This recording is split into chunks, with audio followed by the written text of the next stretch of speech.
Hey everyone, welcome to Music Theory. I'm really excited. This is going to be a good group. It's a small group. There's like 5 or 6 of you.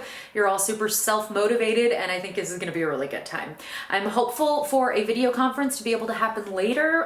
The school district hasn't quite given me word yet on when we'll be able to do that, but I think that'll be a really helpful tool when we move on to some more complex ideas, particularly voice leading and cadences, things like that. It'd be really nice to be able to do a little bit of that on video chat. So I'm working on it. But for now, the format is pretty much me on video like this, on a YouTube video and kind of embedded into these Google Slides as you've discovered. If you're watching this, you already know how to do that. So I'll give you as much information as I can this way and then through the little practice links and slides that follow all of this. But truly though, feel free to contact me anytime. If you're looking at something and you're like, this makes absolutely no sense, you have my Google Voice number, call me, send me an email, whatever you like. I will help you with whatever I can.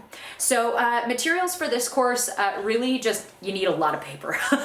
A lot of paper, whether it's notebook paper or manuscript paper. It'd actually be really great if you can get your hands on some staff paper. If you have the ability to print at home, blanksheetmusic.net, you can kind of adjust the scale and how many staves you want on each page, what clef, all that kind of stuff you can decide, and you can print them out for free at home. If you don't have the ability to do that, Amazon has some manuscript paper notebooks, like spiral notebooks that are relatively inexpensive, like $5. So you can pick up one of those. If you can't do that, whatever your resources might be, notebook paper works fine. I mean, you might have to draw some lines on the notebook paper and make some staff paper yourself, but that's fine. Just make sure you have a lot of paper because there'll be a lot of practice, whether it's on a staff or otherwise. So that's going to be important. As far as what we cover in this class, it's about 6 weeks or so until the summer. I can hardly believe that actually. But during that 6 weeks, we'll do kind of a condensed version of what you might be doing in, say, a fall term of your college music theory class. And maybe a little bit of what you would do in second term. I tend to teach these concepts a little bit more like my high school music theory teacher, who was fantastic, by the way, and I'm stealing a lot from him.